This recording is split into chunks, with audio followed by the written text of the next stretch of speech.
I wondered if you could speak to the two pieces of soapstone.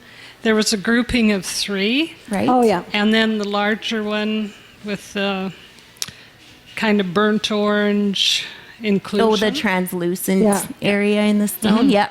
You didn't introduce yourself. Are you the artist? Yes. Yes. Okay. And your name? Cecilia Cote. Right. Okay. Cecilia. Yeah.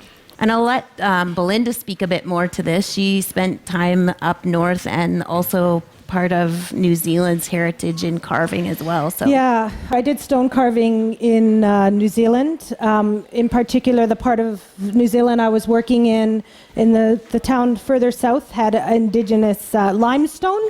Quite different than this because it's the limestone was very porous. You could carve it with a spoon and was very inexpensive. So it was a great learning stone. And then they had harder stones you could move on to.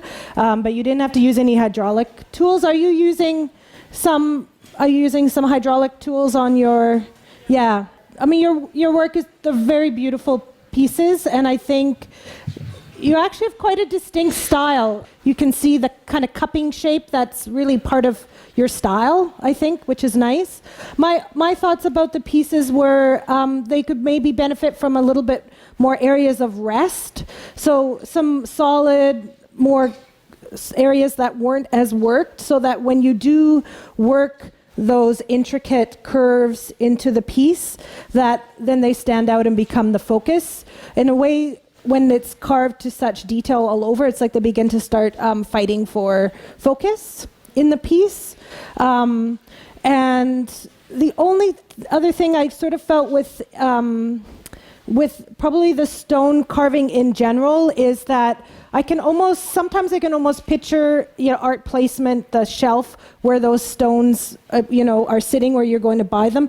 They might still keep their, rectangular shape. You need to try to get away from that original rectangle a little bit more, even if that involves starting by cutting a big chunk off a corner or something, so that becomes a more organic shape. The piece that we selected for the show, which was done by Sarah, has that. It definitely feels like I can't picture what shape that stone started with. And in some of these, I think almost if you took a lop piece of it out and then let it be. I mean, it probably feels odd to do that because the stone is beautiful and precious. We don't like to waste things. But I think you have to waste a little bit more to give it a chance to be a more organic shape. I think when you're working with abstraction, organic shapes are the way to go. Does that help? Yeah, beautiful work. Yeah, and there's a nice treat in the larger one too, where you carve right to that translucency of the stone, and I really liked that little area in there. That was a really nice touch. Thank you. Hi. Hello. I'd like to ask about the 2 jackets in the show, just what your thoughts were on the jacket over there and the one over there. We did have those in our strong maybe for quite a while. Yeah. The jacket, I appreciated all of the work that went into it. It's a beautiful piece. And really, it was just a case of other weaving works that we felt were stronger. So really, I have nothing to take away from that. It's a beautiful, beautiful garment. I believe the woven scarf is yours that we selected for the exhibition. We really felt that one was just quite an interesting piece as it's woven with the 4 facets to it. And that was just a really nice, quiet element. And the color selection and dyeing in that scarf was just really exquisite and sort of stood out to us more than the jacket did. Yeah. For me, it was with this piece, it's the maybe seeing a little more contrast with the color so that it plays off the design of that sort of Japanese, fold a little bit more. I love the colors in that piece. The strong contrasts of the navy and the orange and the yellow really worked. And just a nice treat when you actually realized that it was the 4 facets of weaving and that it was really an interesting garment and wearable as well. I really liked the design of that. Yeah. With this other jacket, sort of upcycled from a vintage jacket, we really did look at that for quite a while as well. There was some craftsmanship issues for me with how the buttons were sewn on, and I think that was really one of the only, and the puffs as well. There was maybe a bit of construction issue there, but otherwise the felting was really well done. It was a nice way to upcycle a jacket with those craft techniques and motifs. Again, it was a strong maybe for us as well. I think when I read the description, the artist was talking about Métis and Ukrainian and the kind of a mixed culture coming in. I got excited and was hoping to see a little bit more stronger Ukrainian patterning in it, or a little bit stronger Métis. I know this does have some remnants to sort of the beading patterns, but was maybe not quite there yet, but it was a great idea and encourage the artist to make more. Absolutely. Yeah, it's a beautiful piece. And there's so much work, like the whole underneath of the hood is done, the inside panel around the back. And that's why it was in our strong maybes for quite a while. Yeah. I just wondered if you could comment on both my string forms. Oh, Sure. yeah. And there is a resurgence in the interest in that method. There was a really fantastic piece at the Smithsonian Renwick Museum where an artist did string art and used it as an installation with the color spectrum of string. Yeah. And so I think for me, these pieces, it's an interesting start. And I definitely liked the circular piece where you were working with the layers of string and color. And I just thought it could be moved along a little further, but definitely a great starting point. And I think for me, just with the other works in the show, I think just needed to be maybe investigated a little further and worked through, but I definitely feel like it's something worth investigating. And I think with this piece, to me, it's more successful. And so perhaps playing with the length of nails you're working with or the form you're working with. And Belinda had brought up potentially working with the background painting or another material. Drawing elements. Something that would bring, like, talked a lot about things transcending their media, and I think we need to see something that would bring it forward more from that, original 70s style. And I think the complexity of this one is almost there. But what else could we do that would make it more about you and your vision and your, living in Saskatchewan and a Saskatchewan piece? Yeah. Right. Okay, yeah, well, there was no Saskatchewan in it, really, per se. No. I mean, I'm a wood artist, so this is a departure for me, but Yeah. Well, I mean, what things could you bring, like maybe using a raw birch background that has some wood elements, some live wood elements in? Would that, that's different. I mean, my experience, the velvet backgrounds and, things from the 70s. Yeah. I think you definitely know what you're doing in terms of like making these individual things are quite interesting, like maybe some elements of the string art and leaving some areas undone. Sure. But get your wood skills in there. Yeah, I that could be a really exciting. Interesting mix. What were you making in wood? Cabinetry, marquetry. Yeah. And that could be quite interesting, like putting it into marquetry or putting it into cabinetry and adding those elements from your other work into that could be quite interesting. Yeah, excellent. Okay, thanks. Thank you. Hello, Louisa Ferguson. Can you speak to the raven sculpture called Fix, please? Sure. Yeah. Thanks. The raven is so beautiful and was one of those works that we talked about that was really close. In particular, I think what's really successful about this piece, there's no doubt this is a really gorgeous piece, well-executed piece. Yeah. The outside, in particular, like I work with animals, is exquisite, is beautiful. And I think the one area that we that maybe brought it down and didn't get it over that line is the materials used on the inside of it. And then for me, it's also the posture of the bird, maybe. It felt, kind of stiff. And if it had been a more organic bird, like a bird kind of dipping down into the ground or something that was just a little bit more of a posture you'd see of the bird, out in nature, then I think that it would have started to do what you were hoping to do, which was to think about, nature and how we're affecting the world, that those animals that we live with in nature.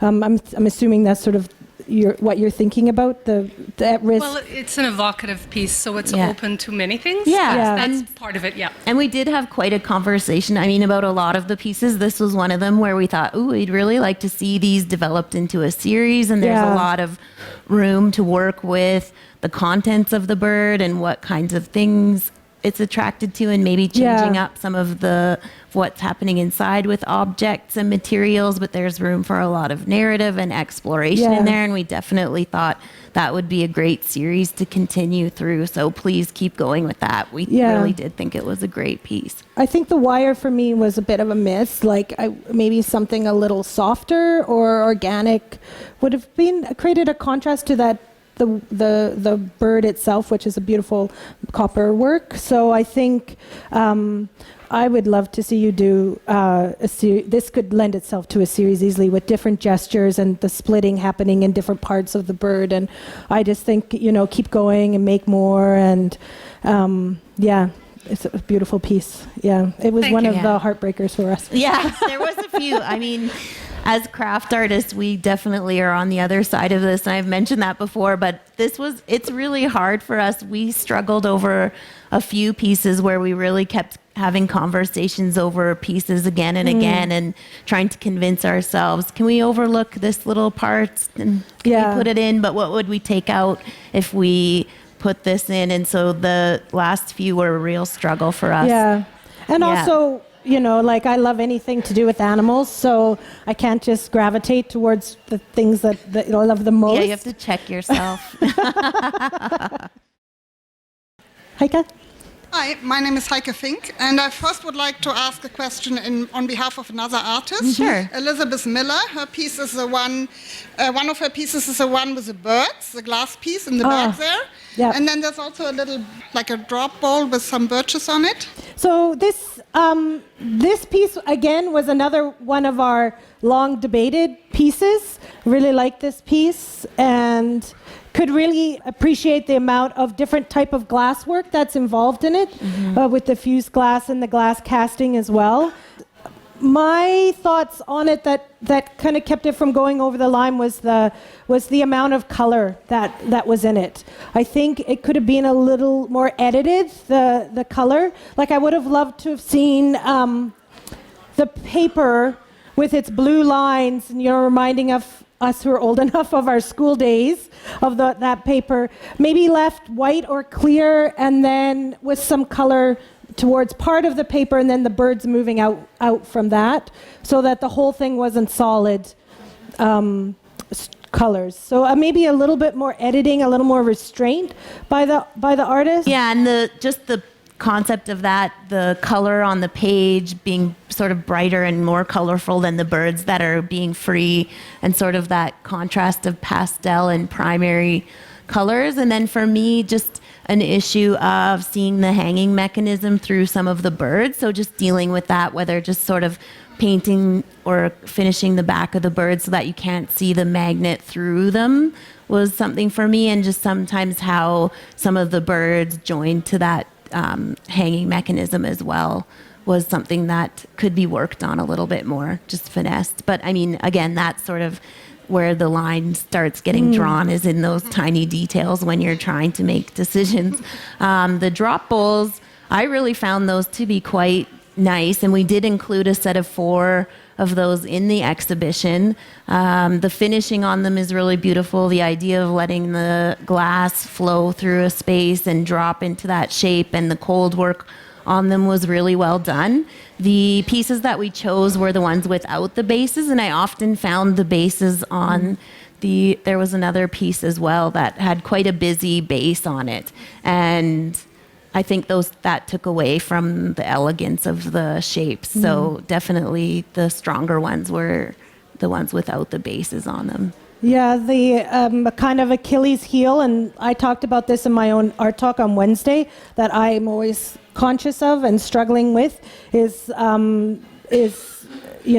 base, how you fasten something, do you add things to a display? And for sure there was a number of pieces here that where it didn't benefit the work. The add-ons and the accessories were actually counter distracting to the beauty of the work. So it's a really a less is more, I think. It's hard though if you make a plate that you want to have up instead of flat. I think it would probably be better in terms of advice for dimensions is just to bring it in with flat and then give the judge a chance to think about, the jury a chance to think about it and how some of the possible display options that could be made available by the staff.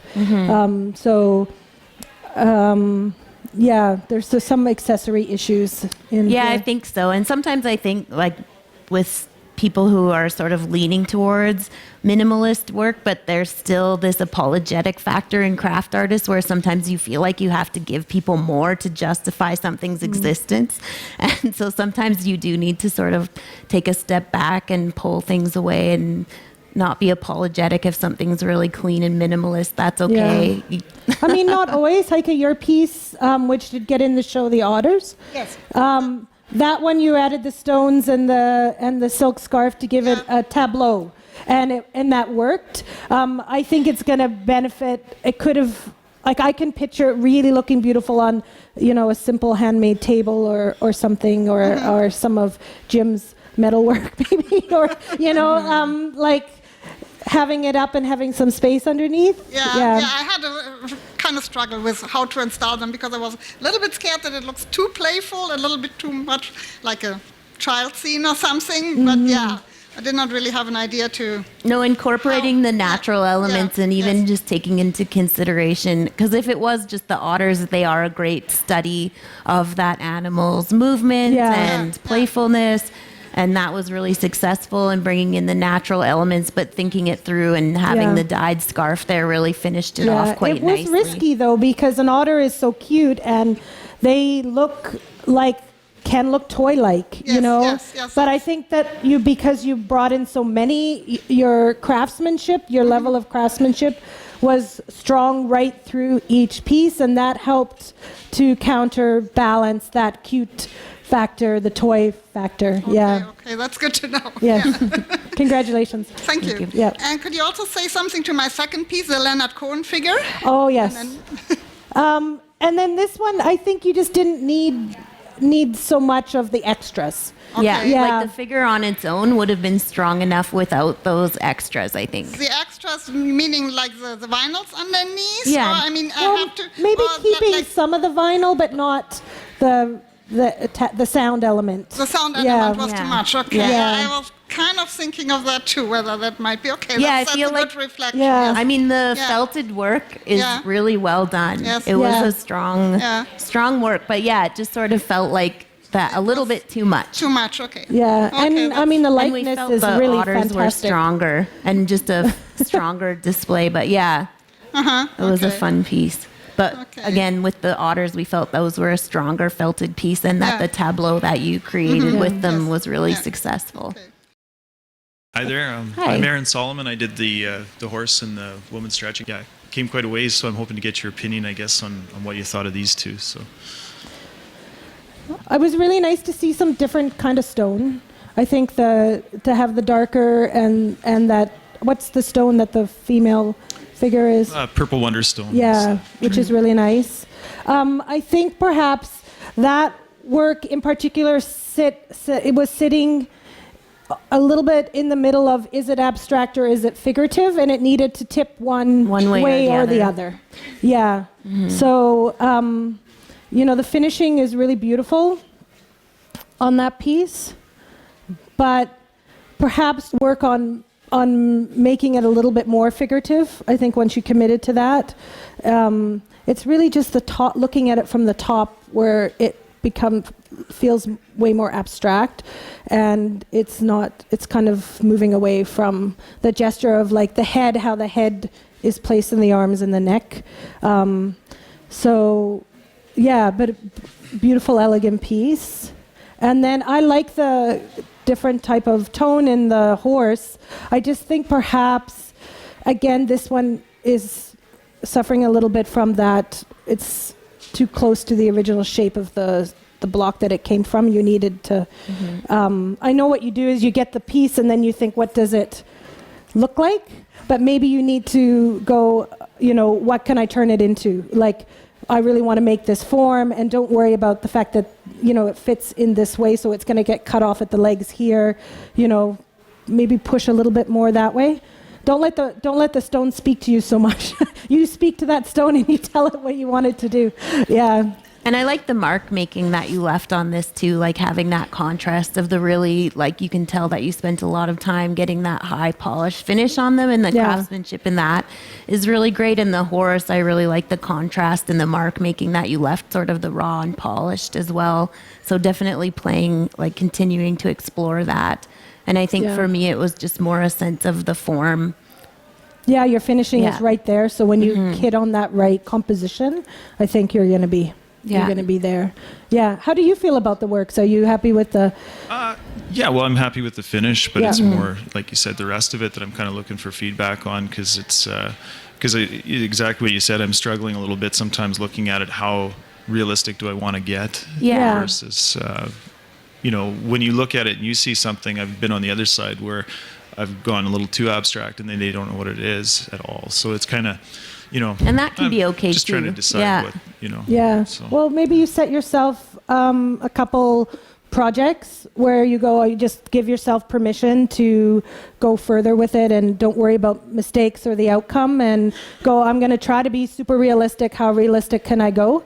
And see what happens, and do maybe work at the same time on, I'm going to just do something that's completely abstract and it can't have any elements of reality in it, and see where that goes, and then assess it after that from those experiences. Sometimes as an artist, it can really help to give yourself some parameters, like some projects, some rules, because it's sort of like sky's the limit, and that can feel kind of freedom can be overwhelming. Yeah. So just like set yourself some tasks. Like that's really when you teach art in art schools.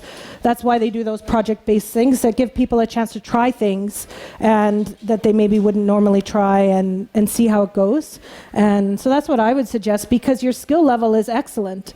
So yeah, you can, finishing is a big part of a successful work. And when I did jewelry, that was like hammered home to me in art school, like the finishing is everything. So you've got that part down. So yeah. Thanks very much. I appreciate it. Thanks. Hi, my name is Linda Leslie, and I have the raku fish there. Oh, and yes. The other piece was a trio of clay. It was called torsos, distortion. Right. Well, I can definitely appreciate in raku, I'm impressed by the fact that you got that fish raku fired with those kinds of appendages on there. Congratulations on the success of that. That is technically challenging with the raku piece.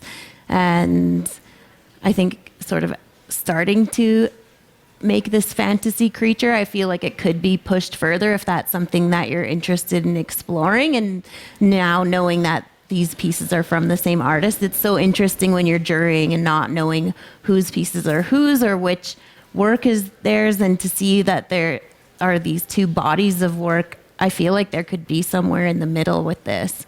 Because I'm not sure. For me, the fish, I've seen sort of raku artists working in a similar fashion, doing fish, and it sort of seems like a common thing in raku, and I'm not sure why that is. Everyone that does raku seems to do a fish. But I like the idea that you're starting to push it into a fantasy sort of element, and that could be definitely pushed further and sort of maybe added on or worked in that way. And these kinds of sculptures, so I do see bravery with the material there, and so I would like to see that sort of combination between the two. Yeah. All right. Thank you. And the smaller sculptural pieces, I would continue to play with those and play with scale and just studies of sculptural works. I think they can just evolve, but there could be something interesting in between the two. Thank you. Hi, my name's Shelley Nicole Phillips. I have a couple hooked pieces that I was wondering if you could comment on. One is the grain elevator, and then there's another one somewhere that's potato fields. Right. Yeah. Yes.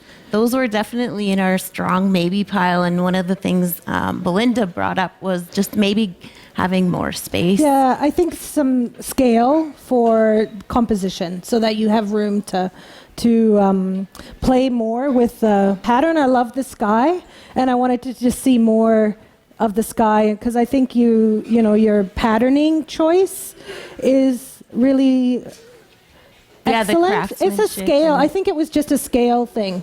I really like the grain elevator piece because of the color, the strong color, and I think one of the things with dimensions is the works that get in need to have a bit of a wow factor. And for me with this material, the wow, bigger isn't always better. That's a myth. And I wouldn't give this advice to everybody. And after we'd finished, we had talked about that, and it was one of the ones I was a bit pushing for and wanted in. But so I'd say just like if you have space to work a bit larger.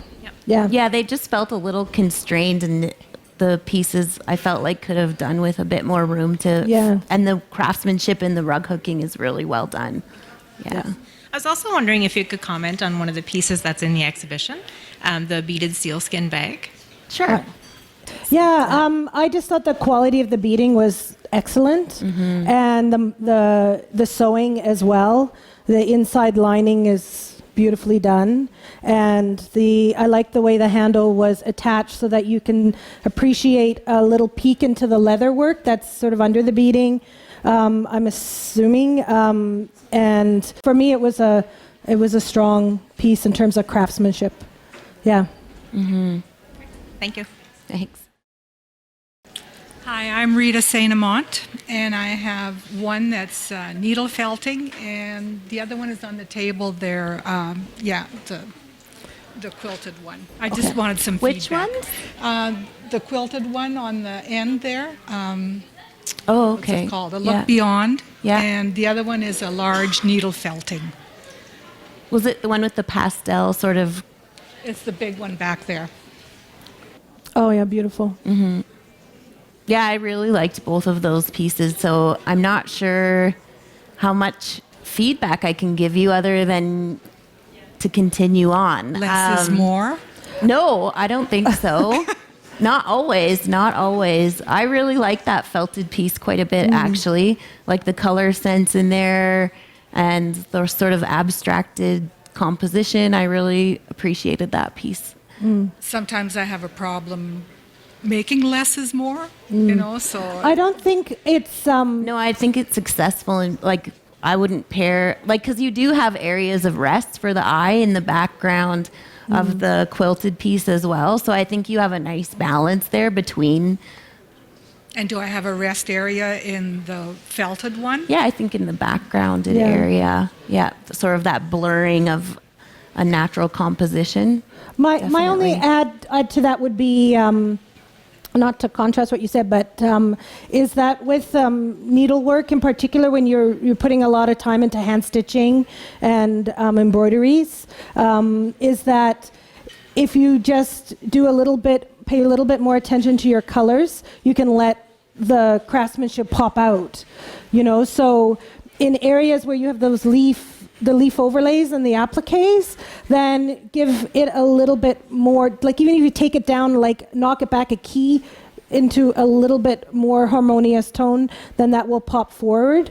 I think the point of the piece that Maya's holding up, the tall one, is like the glory of nature and light coming through, and so you've definitely captured that. But some of the stitching isn't showing through. But all your great workmanship is kind of being lost a little bit in that. Some of it is being lost. So give it a chance to shine, I think. And you could even do some things like borders or adding things that would give it a chance to rest a little bit as well. Might be a possibility. Yeah, that could. A fabric border. Or felted border. Especially in this one. Yeah. It would have more restful if I would have a plain border with it. Yeah, because if you like framed that, it would be sad to see it go behind glass. But that's the point of when you do work on paper or printmaking, where you get that space around, like you can see in the piece of Monique's piece that's on the wall there. It just gives it a little bit of an area. So maybe you should start thinking a little bit about framing, but not expensive framing, but like framing with fabric. When I was juried, they were saying that it should be touchable. Okay. And then I was at an art retreat last summer, and one of the jurors was there, and she was saying, well, you should take it up another notch and put it behind glass. So, like, you know. Yeah, I know. Well, and that's the thing with feedback, too. I mean, we can say whatever we want, but, I mean, it's up to you guys to take what you want from that. Yeah. And, I mean, you can always get contrasting feedback from a lot of people. You're the authority on your work, and it's up to you to make those decisions and decide where to take that. And you can definitely try some things that people suggest and see if it sits well with you, but if you're comfortable with where you're going. I think it loses it, like the sheen of the, well, especially if it's silk. Yeah. Like it's lost behind glass. Yeah. My advice would be, it's a process I do in the studio when I'm painting, is, you know, walk away from it, come back the next day, look at it with fresh eyes, and then make some notes about what you think it needs, and then take a little bit of time to do that. Like, this method that you're using is really forgiving because you can just keep adding to it. So you can start brighter if that's your natural tendency, and then you could either felt in some lighter colors over top, or you could applique some more color over top. I mean, so you don't have to show restraint from the beginning if your natural tendency is to throw it all in at the beginning.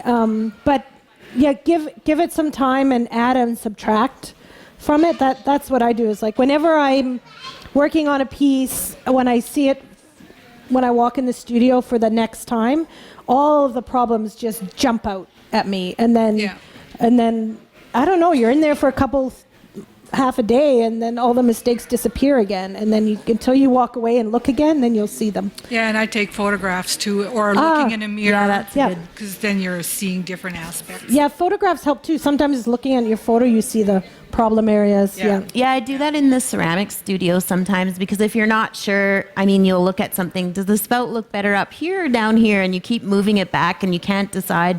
So smartphones in the studio can be a distraction, but they can also be helpful. Just taking, like laying some pieces out, taking a photo, changing it, laying it out, and actually getting to look at it again. So I find that a useful tool in the studio, just to take shots of things in different layouts, so you can actually. The girls are getting shaky there, so let's give them a rest. Okay, thank you, ladies. Hi, my name is Juliane Deubner, and I would like to get some comments on my kinetic sculpture, Circle of Life. Oh, yes. The hanging, right? The hanging one. Yes. You're right up on that, I have to be honest, is I read it and then I go, oh, this is going to be hard because it's a very personal piece. So that piece is really an abstracted portrait of your mother, right? So it becomes a case of, it's hard to critique something that is so personal, because you've put all of those objects into that piece from an emotional view, right? These are objects that are important and remind you of things. Right. Actually, I put it together before. My mom just passed away, and I had to put it together before, and I had gotten a lot of the items from my mother, and then when I finished it, I thought it really suited the story of her life, so that's why I called it that. It's a great piece. I like the material choices in it. I think the area that I thought was a little bit lacking in craftsmanship was the joining. You know, you can see the screw, because this is something that is designed to turn, so you really have to consider it from all points of view. And the wire that holds the pieces, I mean, even if it's fishing line, this is I'm passing you on advice that was told to me directly by my supervisor when I was in grad school. It's visible. It's not invisible fishing line, even if it says it on the package. So if you're going to use something that's visible, then why not think about changing that material to something that has more visible content? More visible. Yeah. So that would be my feedback with that.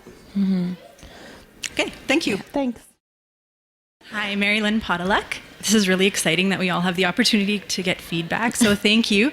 I'm curious what you thought of both of my pieces, especially the larger neck piece. Which pieces were yours, sorry? Parataxis neck piece, and then brooch, that's kind of the hearing things brooch as well. And in addition, you had mentioned jewelry there was less than you had expected, and maybe comment on what you thought of that or the process for selecting what you did.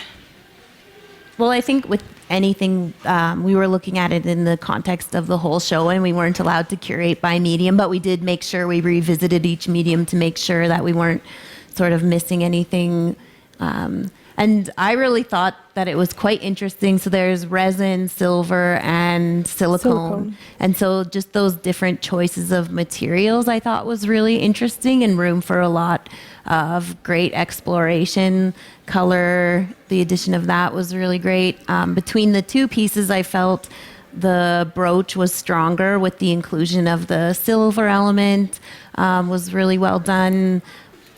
With the jewelry, it was about that talk about the wow factor was an issue. So all of the work, all the jewelry that was included the craftsmanship was excellent. But it's about something that's really special for Dimensions that stands out. Now with your work, there's no lack of wow, like it stands out. It's the resin, the color, the shapes, the size, for sure. And I because I know your work through us getting it in the collection and seeing it out at shows and exhibitions. I knew you were starting to work with silicone, so I was excited about that. And I actually think it's the right direction for you to be working over the felt, or maybe like as well as the felt, which would have been probably how you would have approached the neck piece in the past, like the sound piece that we have in the collection. Yeah.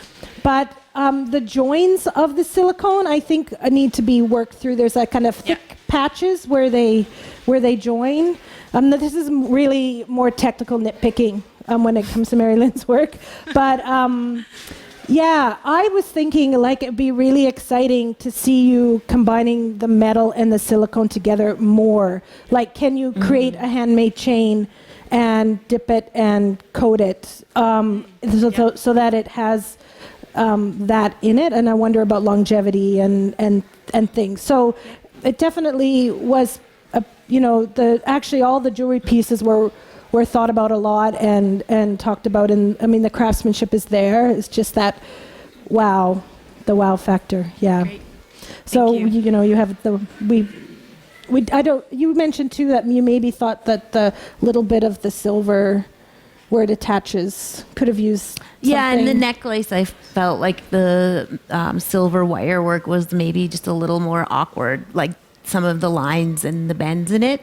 I think the scale didn't feel as confident, but like you felt if the lines had been maybe tapered or thicker in certain areas, like is that more? I think the shape of it. Yeah, I think maybe just the shape and the application of it. They just didn't feel as confident as the brooch piece with the cast silver, and especially on the brooch, just the pin on the back was really well considered, and I like that you could see it through, and the interior of that pin back was considered as part of the piece as well. So overall, I just thought the brooch was a much stronger piece. Yeah. Thank you very much. Thanks. Hi, my name is Terry Chapman, and I was wondering if you could speak on the soapstones Arga and the Way. Oh, right. No, you can leave it there. It's only 50 pounds. So. Les, come on. Les. No. Yeah.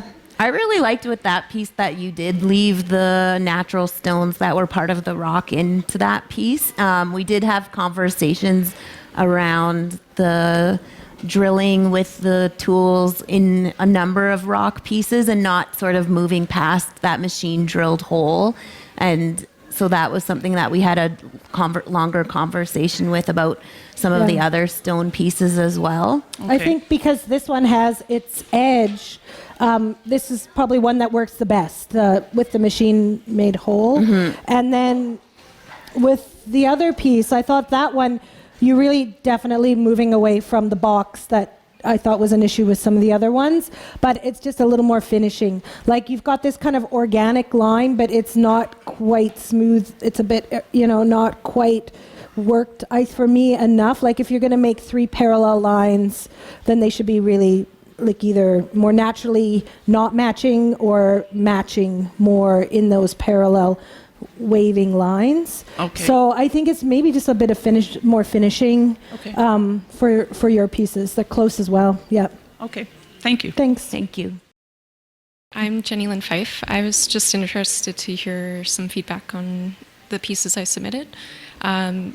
The set being Forest Trail and Fireflies, and the other neck piece called Drake. So there's no question about your craftsmanship. Beautiful. And you can see a lot of different smithing techniques in the work. But I think these were the pieces that when we were comparing them in terms of maybe a little bit of wow factor, they just to see something a little bit different scale that would move it across over that line between in or not in the show. Right. But beautiful work. I think, what did you think? Well, and I really appreciated the clasp on that piece. I thought that was a really beautiful element on the piece.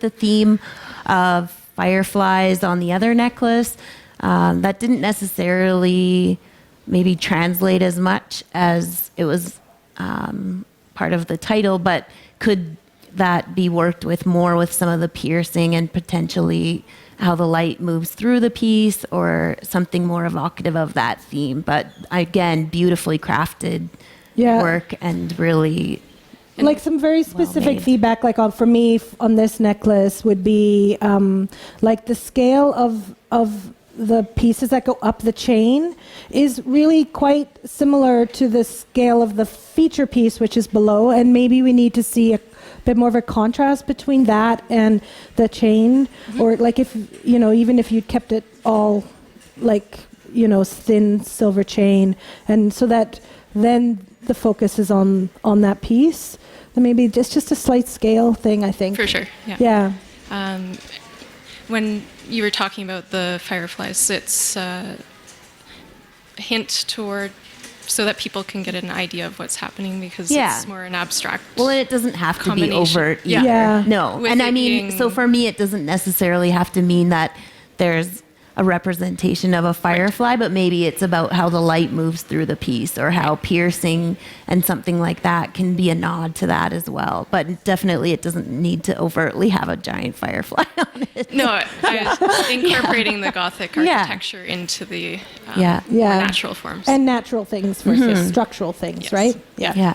I think maybe that contrast needs to be exaggerated a little bit more in order to get that idea across. It's maybe too subtle in the piece. Yeah. Okay. Thank you. Thanks. Hi, I'm asking on behalf of Mark Wells, who did Is It Moose or Meese? And I was just wondering if you had any feedback. Okay. Which one? The little silver scape with the moose on the wall. So this is silver, cut silver that's framed.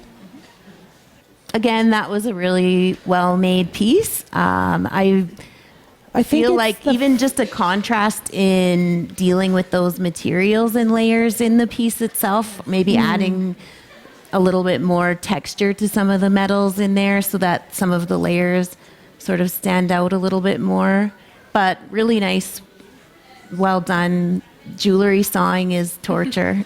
Yes. I appreciate all of the artists who do well at that. I thought I would major in jewelry at ACAD and broke, I think, every saw blade I had 10 times till you're sawing with this tiny little fraction of a saw blade left. So I appreciate the skill that's involved in that, and it's really well done. But I think just maybe adding a little bit more to it, maybe with some textures or different metals, might have just bumped it up over the line. I would have loved to see that wearable, like on a brooch, because it would look really fantastic against a dark jacket or something. I think, when it's in a picture frame, you can't appreciate the level of the work quite so much. But and definitely with glass, I find that sometimes too. There's an artist in Alberta, Simon Root, who's been doing a lot of landscapes in metal. He sort of moved from a production line in Celtic jewelry. I think I'll have pictures of his work for the talk we're doing tomorrow at the Saskatchewan Craft Council. I'll do a quick plug for that. There's still room in that. Belinda and I are both involved with the Craft Council and Void, talking to artists about revenue streams. So there's still spaces available in that workshop tomorrow. But the idea of having that wearable, and maybe not everyone's interested in wearing something that size, but there are jewelry artists too who will have sort of a piece that's more sculptural based or image based, where an element of that could come out of the piece and be worn, which could be an interesting element to that work as well, if the mousse could potentially come out and They're nice be a on pendant scarves. or a pin. Yeah, pairing up with a silk artist and making something that's kind of a joint. Yeah, I think would be interesting too. Thank you. I'm Judy Gay, and I'm wondering if you could give some feedback on the two Saori weaving pieces that I submitted. Oh yeah. Is it the icicle one? Yeah. That's beautiful. This is a beautiful piece. The colors are really nice. And I'm trying to remember just the writing, the concept about the first one. Can you remember? Like, it was something about pushing people away, or? The tentacles in the scarf that stick out are, I wove them that way as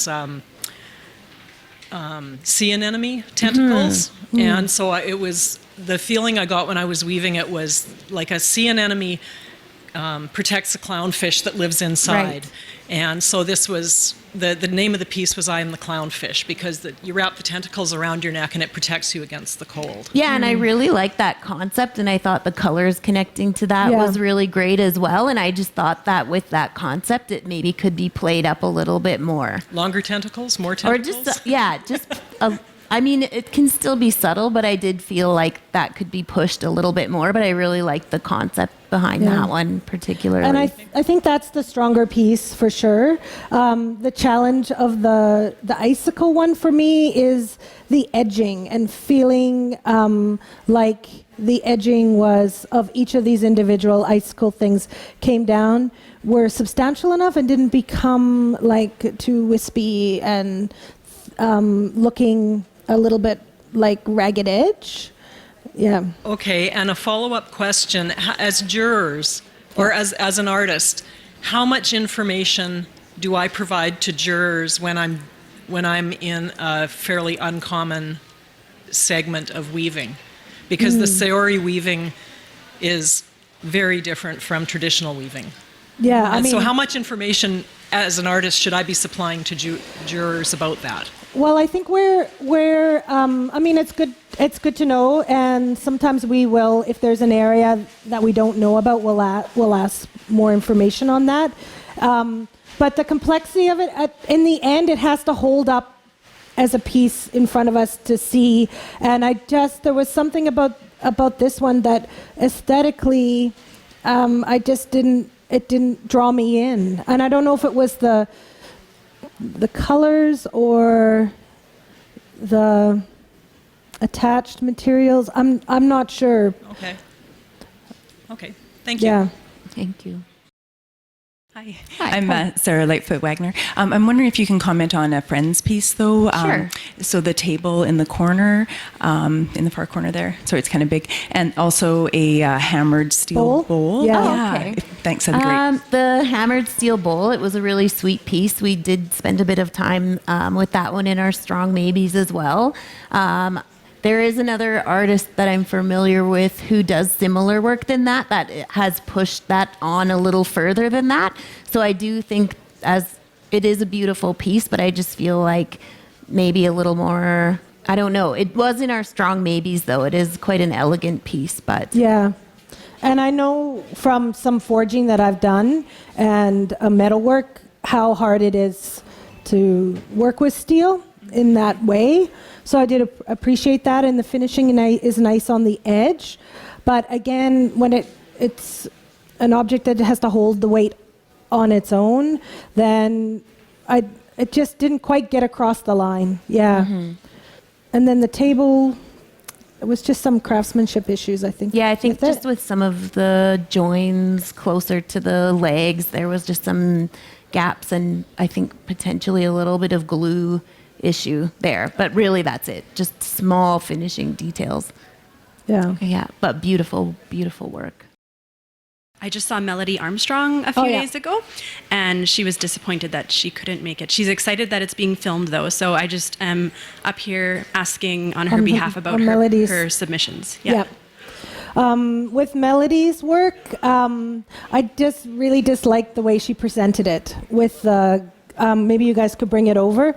There was a glass sort of stand, and it actually made it harder to get in to see the work. I've seen stronger work of hers in the past, but I found the mirror and the hooks underneath it wasn't distracting. adding to the piece. They're competing with those with the three-pronged elements she's added into the chain, visually, and the hooks, you think? It's making it look busy and perhaps like just a single necklace that they laid on the tablecloth would have given us a chance to appreciate the work more. Yeah. I might pull up the spider table. Oh, okay. So you have a piece the stool. in the show. Yep, the stool piece.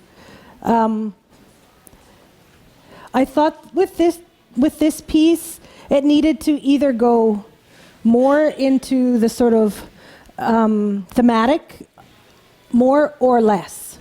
Like if it had been a table that had much more subtle elements that referred to like an organic leg of an insect, or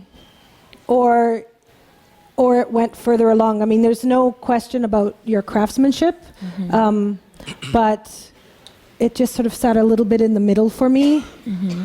Like you should have 8 legs instead of 4? Or I may have said, this table needs 8 legs instead of 4. I mean, it's It's hard to straddle furniture. I know.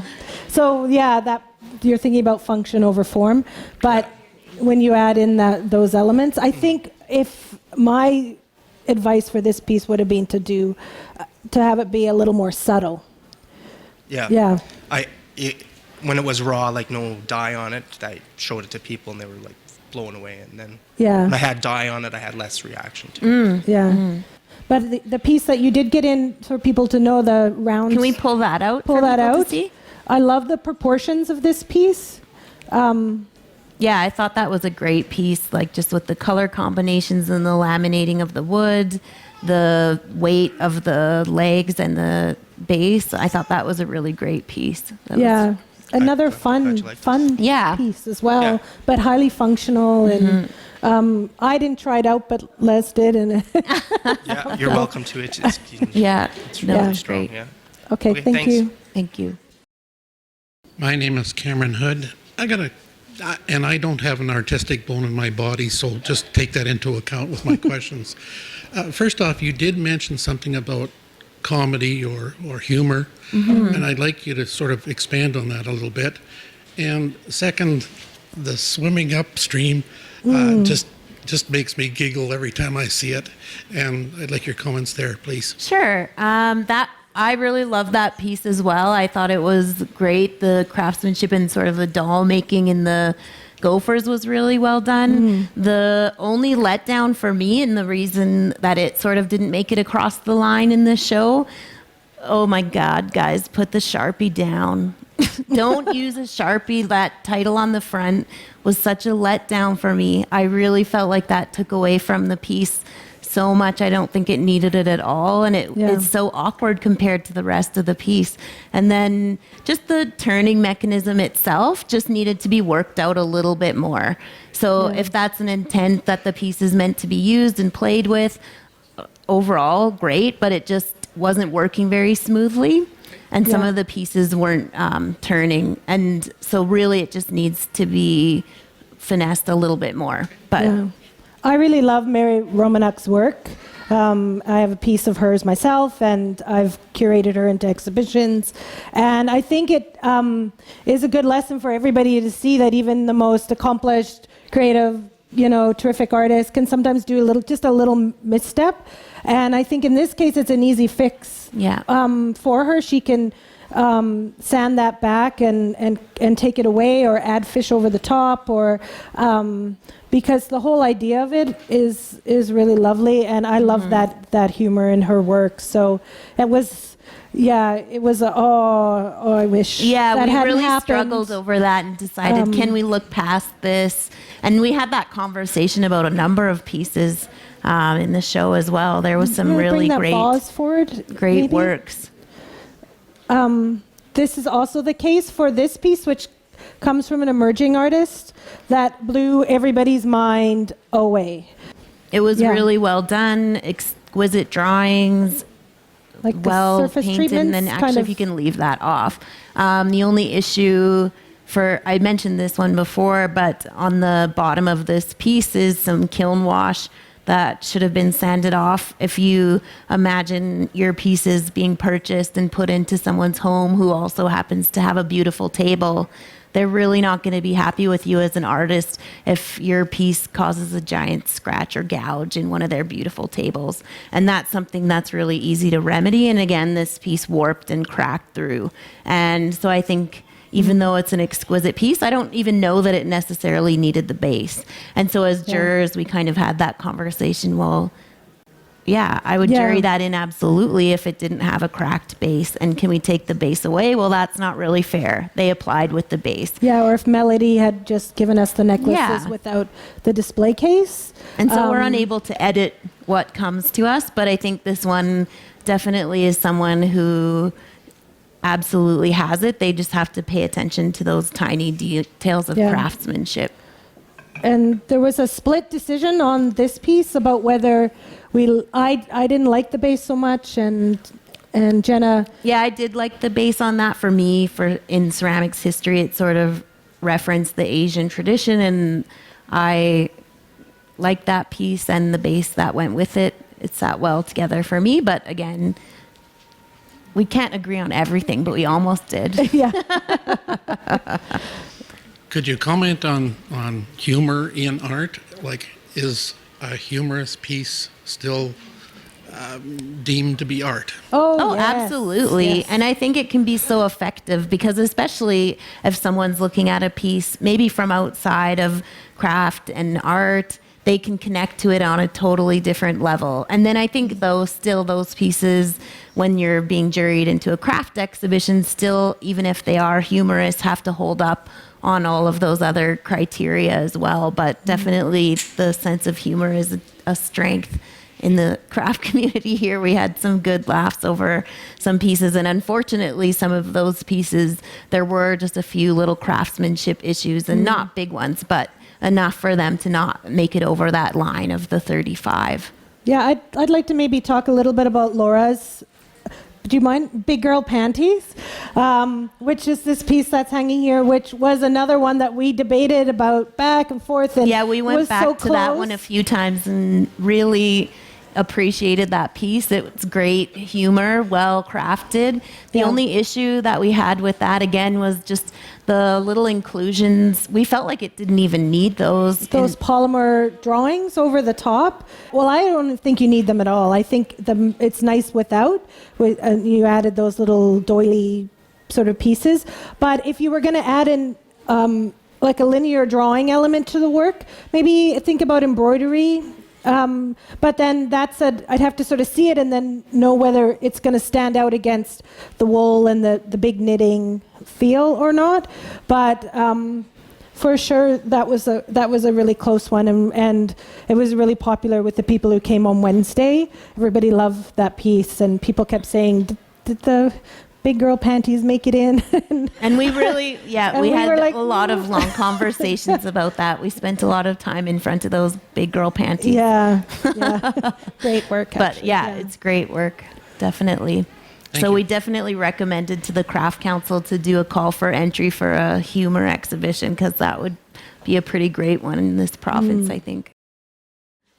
Hello. Hi. I'm Cindy Obuck, and I have two felted pieces, Purple Rain and the Willow Tree. I think if you had worked maybe not with that painted canvas as a backdrop. I think that took away from the piece for me. The other piece to me is more successful and stronger, definitely.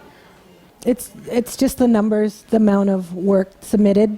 I think for sure that the purple one is a strong piece. So I would just say keep working, you know, and think about visually, you know, the colors, the textures, the imagery, what you want to create, and how you want to build that, you know, find that balance. Just takes more practice, I think. Yeah. And I think the green one too, I mean, does it need to exist on a rectangular format? Could it move into more of a 3D piece or a different form entirely? So sort of just pushing that beyond sort of the standard frame. So that's a new direction. So definitely. Great. There, you're already on your way. Yeah, so it's good to have that feedback just to see how to push it. Perfect. Yeah, great. And there's some really great women textile artists who came before in the 60s and 70s, like Van Walsum, who dyed fabric and worked with things that came off that you could maybe have a look at and see how that can inform. I mean, your use of colors is completely different, so it might be nice to sort of see kind of the stuff that's been done before and how you can bring your contemporary sense to those forms. What was the name again? Van Walsum. Yeah, Marguerite Van Walsum.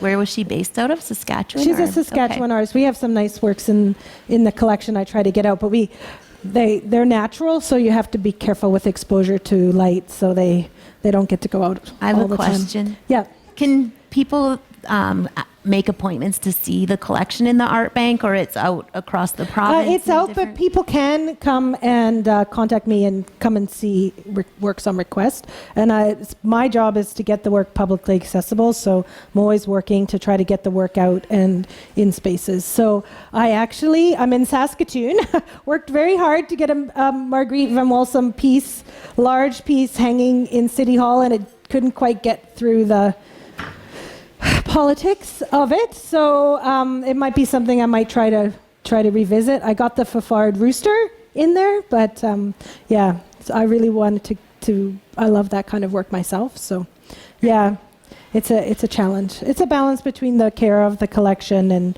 what's good for the work in terms of longevity and conservation and public access. And the collection belongs to all the people of Saskatchewan, so I'm always working at that. Yeah. Thank you. Thanks. Well, I'm Grant Irons. I just wanted to talk about the knives. Sure. One of the things we always struggle with is how to display them. Like, they look ugly laying down flat. Yeah, I mean, the knives that we saw, they were either displayed on a little branch or on a little acrylic holder. And I do think, that works. But you also have a lot of obvious skill in making. So can you... I'm a knife maker, not a stand maker. Push yourself, man. I mean, that does work, and it really is about the knife. They are exquisite objects to hold. They're beautifully done. And it was nice to see that there was a few artists who had applied to the show with them as well. So, yeah. We don't know how many until we get the names at the end, but we did include 2 knives in our selection for the exhibition, and they're beautiful objects and well designed and just a treat to hold. But I do think, I mean, you do know how to make things, so maybe that is a challenge that you set for yourself is, can I make something equally as beautiful that does justice to this object that I made to show it in its best light? I don't think that is an impossible task. It has been. Yeah. But I don't know. I mean, to me, I haven't looked enough in that, but are there other artists who have come up with solutions that you could adapt to suit your work that you've seen? No. Well, then you could be that guy who figures it out.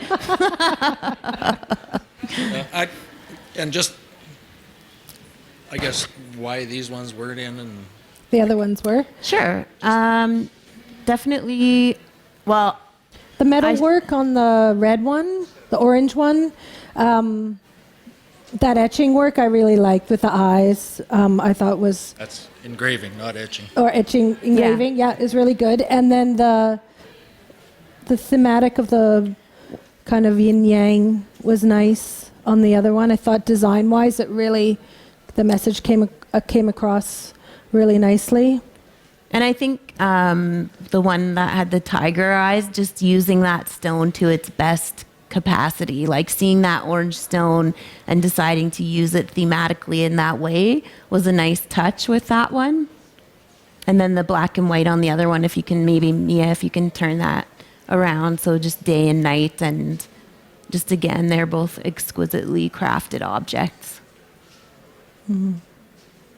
Yeah, the finishing on all the knives was like impeccable. Mm-hmm. Yeah, really impressive. Okay, thank you. Thanks.